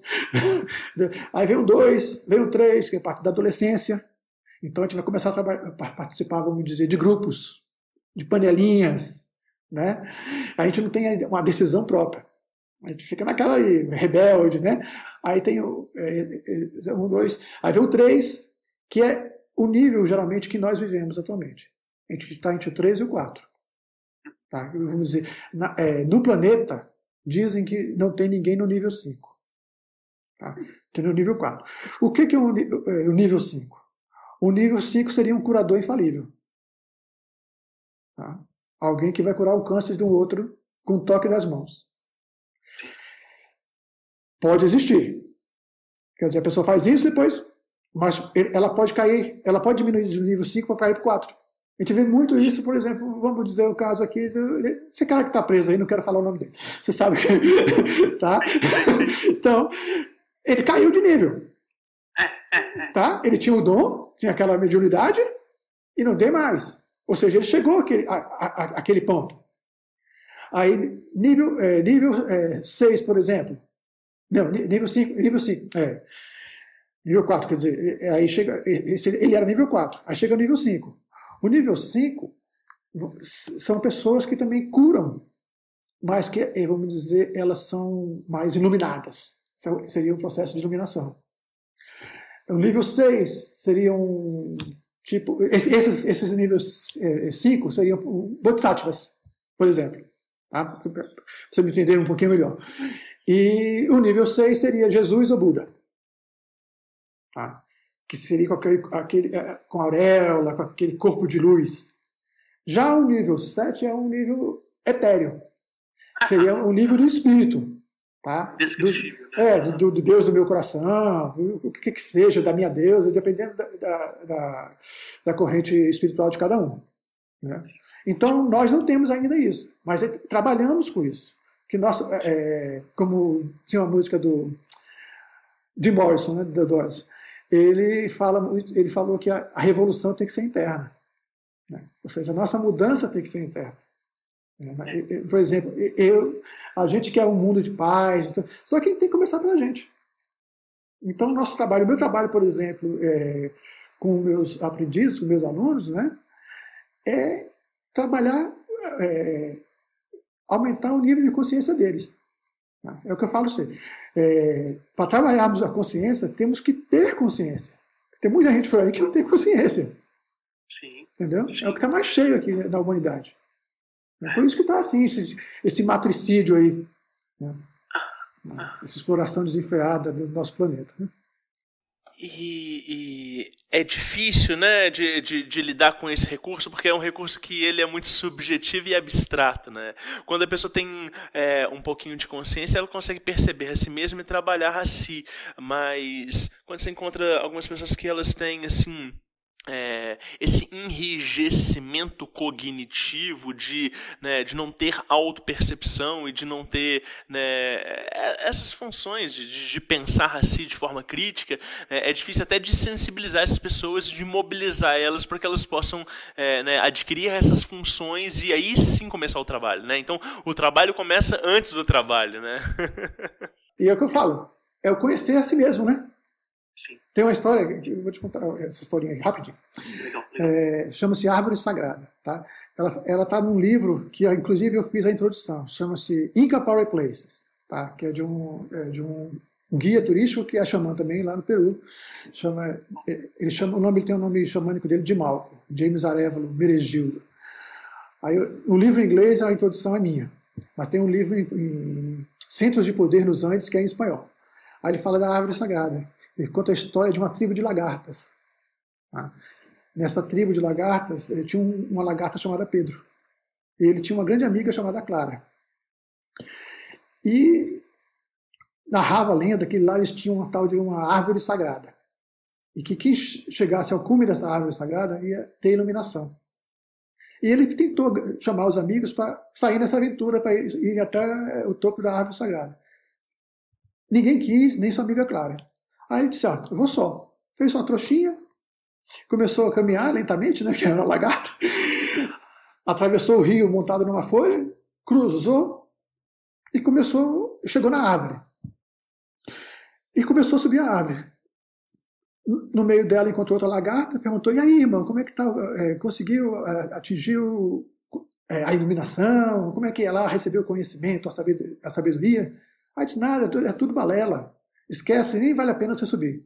Aí desceu, disse, poxa, pessoa egoísta, não quer compartilhar o conhecimento. Vou continuar a minha jornada. Aí subiu. Lá perto do cume, encontrou uma outra lagarta descendo, fez a mesma pergunta e a mesma resposta, né? Aí, pô, não, vou lá, vou pagar, já estou aqui mesmo, vou. Aí chegou lá em cima, olhou para um lado, olhou para o outro, ficou meia hora, ficou meditando. E nada. Aí desceu. Encontrou a outra subindo também, falou a mesma coisa que tinham falado para ele, e voltou para a tribo. Atravessou o rio, chegando perto da tribo, ele se sentiu observado. Aí viu uma tribo, viu uma sombra. Aí sentiu um olhar. Aí olhou e viu uma mariposa, uma borboleta, né? Linda, olhando para ele. Aí ela falou, Pedro? Aí, Clara? Sou eu mesmo, Pedro. Pedro, não adianta você ir para frente e para trás, para os lados, para cima ou para baixo. para continuar essa jornada, você primeiro tem que olhar para si mesmo. Só assim você vai atingir a iluminação. Uau! Eu conheço a ti mesmo, né? Que demais! Nossa, que lindo! É. Uau! Eu conto muito, minhas vivências, eu conto muito essa história. Sim. Ô Wagner, vamos falar de diário mágico, de registro sistemático? Sim. Afinal, o nome do podcast é esse, né? Sim!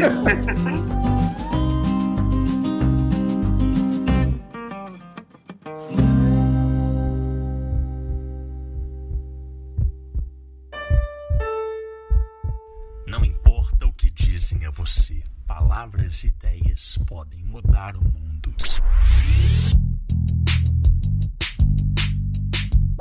Diário mágico. Mas, bom, você como autor, né? Você tem quantas obras publicadas? São 4, 5? 4. Eu tenho por publicar mais uma, já tenho uma conversação de publicar uma outra, mas aí vai ser uma história infantil.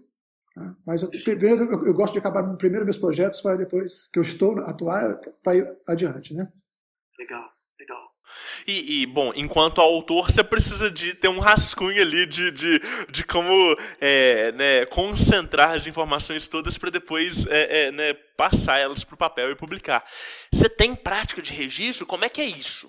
Sim, tenho, desde criança, na verdade. Tá? Como eu falei, crianças que eu digo, vamos dizer, adolescente, não é criança. Porque quando você é criança, você é obrigado a ler. Né? No colégio eu tinha que ler Menino do Dedo Verde, Éramos 6, eu lembro disso, e tinha que ler também Dom Casmurro. Sim. Leituras para mim que na época eram chatas. Sim, claro. Né? Aí depois entrou essa história exatamente de começar a indagar, saber das coisas. Então eu resolvi estudar mais espiritualidade. Né? Independente se é espiritualidade ou não, eu comecei a fazer ficha catalográfica, biográfica que chama, não sei, como o pessoal fazia, eu aprendi isso no colégio, inclusive. Eles pediam para a gente fazer o que mais interessava para você. Só que já na adolescência já me interessava mais coisas, então eu anotava, né? Mas eram fichas, não era realmente um diário, né? Eu só a partir do momento que eu comecei a fazer minhas viagens, minhas jornadas, assim, quando eu fui para a Europa a primeira vez, que eu comecei a ter um diário mesmo. Aí, por exemplo, quando eu estava no Caminho de Santiago, eu escrevi, que eu chamo eles de Diário Estelar. Né? Por causa do Jornada das Estrelas. Sim, legal. Então, aí eu já estou no 10º, 15º. Hoje em dia eu divido, eu deixo eles mais com as viagens, né? E anoto muita coisa nas notas. Hoje todo mundo está com o celular na mão, né? Então surge uma ideia, está ali. Muita coisa do que eu escrevo no meu Instagram, exatamente quando vem, eu disse, vou pegar aqui, não vou pegar lá, correr, o diário eu deixo mais para viagem mesmo. Né? Só que eu tenho um detalhe que eu faço com os diários. Depois que eu transcrevo, geralmente eu transcrevo ele depois para o computador, os meus livros, meu primeiro livro, Caminhando com os Ventos, e por exemplo, o Xamanismo Visceral, tem bastante trechos do diário nele. Eu transcrevi eles ali no livro. Né? E tem no Xamanismo dos Andes, tem um pedacinho que é na montanha que eu falo, que é no Apo Pitucirai. É logo no início do livro, acho que não é na introdução que eu tenho um trechinho dele. E já nos outros nunca mais eu fiz. Né? Mas eu tenho uma prática que a gente faz exatamente em agosto, no Peru, que chama-se Wachai. Tá? A gente faz um Mastai e faz um Wachai. Aí, o que é Mastai e o que é Wachai? Né? Mastai é uma harmonização. Tá? Como é o novo ano místico andino que a gente chama, que é o mês de Pachamama, que é o mês de agosto. Tá? Então, você chega nas portas das casas das pessoas, tem confete. Né?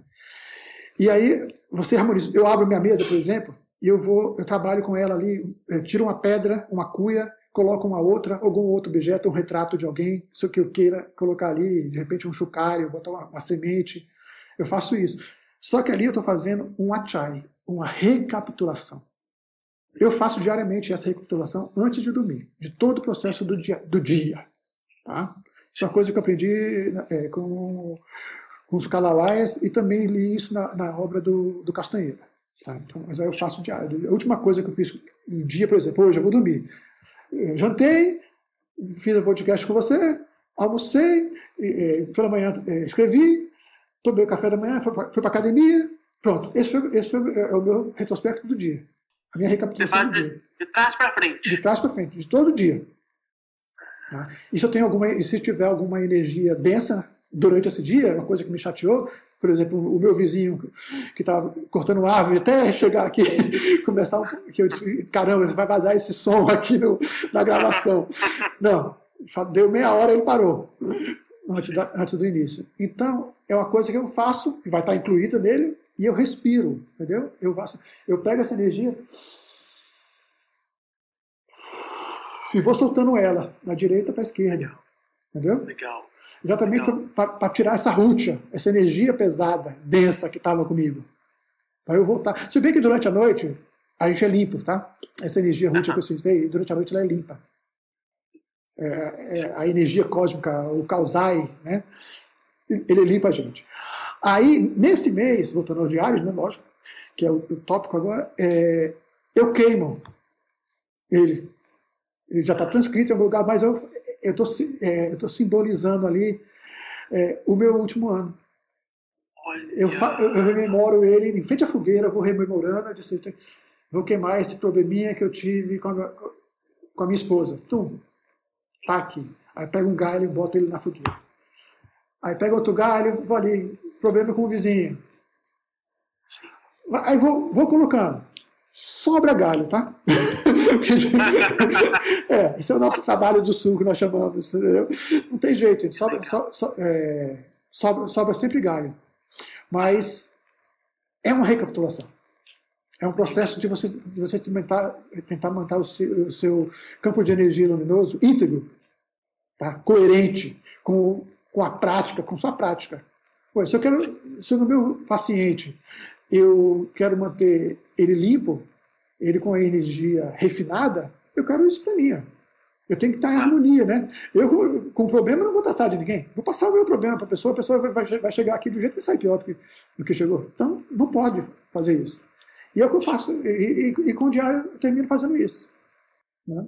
Aí eu jogo, e a última coisa da noite é exatamente o diário. Aí eu abro um trecho dele, leio, entendeu?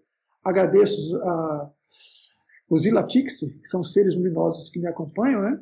E também meus aliados espirituais, pelaquela jornada que eu criei, boto no fogo e falo uma palavra que o meu primeiro mestre me ensinou, né? Eu sou aquilo que falo, não o que eu falei. E boto para queimar. Porque o que importa no momento é o aqui e agora. Mas calma, então você queima todos os dias? Não. Em agosto, né, no dia que eu for fazer a recapitulação, no dia que eu for fazer o Achai. Pode ser, o 1º de agosto geralmente é o dia, mas eu posso fazer ele no último dia de agosto. Eu tenho todo mês para fazer ele, mas geralmente no dia 1º que a gente faz isso. Aí dia 1º geralmente eu trabalho com minha mesa, eu faço ela, eu mudo as pedras dela, acrescento outra, entendeu? Que são meus objetos de poder, que eu trabalho eles são a extensão do meu poder pessoal, então eu preciso delas também coerentes com o que eu falei, né? Com essa energia ali. Aí, depois disso, eu posso fazer isso com o diário, eu posso deixar para o último dia do mês, dia 31 de agosto. Eu posso escolher outra data durante o mês também e fazer. Não tem uma data específica. O importante é que seja no mês. Tá? E esse aqui eu estou com um novo agora. Pronto para a próxima. Que está sendo escrito, né? Aí, quando ele estiver cheio, eu faço sempre isso. Aí, claro, transcrevi muita coisa no computador. É só, como eu te falei, é uma simbologia, exatamente nesse processo de recapitulação. Sim. E aos poucos, né, vai compondo também um documento maior, né, tanto dos notas quanto dessas coisas que são transcritas no computador. Tanto muitas coisas são nessa mentoria, né? Eu te falei. A mentoria que eu faço são de 5 anos, são 60 meses. Muitos são desses escritos que na verdade não são escritos, gravações. Lembra que eu falei anteriormente que eu usava o gravador? Eu tinha fita cassete até agora na pandemia que eu fiz em 2000, 2001, 2002 de entrevistas que eu fiz com os Pacos, entendeu? Em espanhol, que eu escutei todas. No dia que eu acabei a última entrevista, a fita enrolou e quebrou meu gravador. Eu não tenho mais nada delas. E aí, no agosto seguinte, que foi em 2022, queimei o restante das fitas, eu também queimei e joguei na fogueira. Era plástico, disse, vai ser isso. É aqui dentro de casa mesmo, mas não vai ter problema não. Aí depois limpei as cinzas e integrei. Né? Mas... Ô Wagner, e como que as pessoas fazem para acessar esse seu trabalho? A pessoa escutou o nosso podcast e ela quer entrar em contato com você, ou ela quer fazer essa mentoria, ela quer fazer atendimento com você. Como é que em que redes você está? Me passa tudo que eu vou deixar na descrição do nosso episódio. Eu sou mais das antigas, eu uso mais o e-mail. Tá? Mas assim, o meu e-mail é wagfrota@gmail.com. Pode ser também o e-mail da minha página, wagner@xamanismo.com. Esses são os meus 2 e-mails, né? Mas eu uso também o Instagram, principalmente, que é o que eu alimento diariamente ele, né? Eu uso o Vagfrota, que é o... Como é que chama? O jogo da velha, né? Não, underline não, como é que é? Arroba, né? Arroba Vagfrota. E eu tenho um outro que é o arroba xamanismo_visceral. Tá? E também a pessoa pode me acessar pelo Telegram. Tá? Meu telefone é 61 981 67 20 12. Eu falo Telegram, eu vejo também o WhatsApp, mas eu vejo muito mais o Telegram. Vamos dizer, eu estou 20 horas online, por exemplo, no Telegram. E no WhatsApp, geralmente eu vejo pela manhã, de madrugada, 4 horas da manhã. Eu desperto muito cedo. Sim. Maravilhoso. Eu vou deixar esses... E tem a minha página, né? Xamanismo.com. www.xamanismo.com. Boa. E lá embaixo, no pé da página, aí você vai ter o canal, a pessoa vai clicar no canal do Telegram, vai também ter o YouTube que está inativado, mas tem lá um vídeo, geralmente eu coloco o vídeo das viagens, né? Aí tem isso também, e tem do Instagram também, o link para o Instagram, e tem o meu, só tem isso. E são 2 Instagrams, como eu falei, o Vagfrota eu falo mais sobre o Peru, tá? Boto fotos do Peru, faço chamadas para minhas viagens por lá, e o outro xamanismo _visceral, aí eu falo mais sobre o xamanismo em si, né? Mas só alimento uma vez na semana, senão fica uma neura, né? É muito material. Eu comecei fazendo foi no início da pandemia, eu acho que fiz uns 3, 4 meses, diariamente, chega. Não tinha muita coisa que fazer, não podia sair de casa, então pensava mais, né? Sim. Mas ótimo, eu vou deixar esses links todos na descrição aqui do nosso programa, porque aí as pessoas que quiserem, elas conseguem entrar em contato por esses vários canais e te acessar.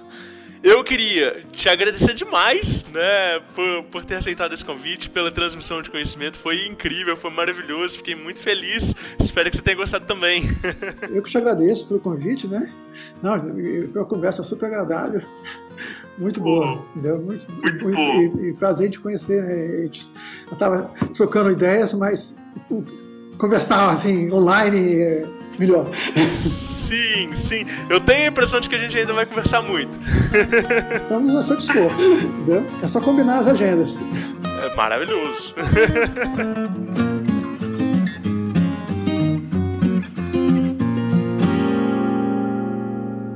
Aí sim, eu espero que você tenha gostado demais desse episódio do Diário Mágico, gostado tanto quanto eu gostei de gravar. O Wagner é um cara incrível, com um conhecimento imenso. Depois desse episódio a gente já trocou muitas figurinhas, muitas ideias, né? Compartilhamos muitas visões de mundo, né? Um novo amigo que eu fiz aí e... Putz, eu encontrei o Wagner de uma forma muito imprevisível né, fui ler um livro dele assim, sem indicação nenhuma, sem nenhuma perspectiva, sem nenhuma expectativa, e de repente o livro dele é incrível, maravilhoso, e aí eu fico com vergonha de chamar ele para gravar e espero assim quase um ano até que de repente uma pessoa em comum nos apresenta e esse encontro sai, né, esse episódio maravilhoso que vocês estão escutando. e também, né, essa amizade aí que tem aberto muitas oportunidades, novas percepções de mundo. Então, espero que vocês tenham gostado. O Diário Mágico ele é feito por uma equipe, sempre. Eu, Rodrigo Vignoli, sou o apresentador de vocês. O Guilherme Neves, lá da @Lefou Produções, é o nosso editor. E o João Paulo Ponciano é o nosso artista de capas.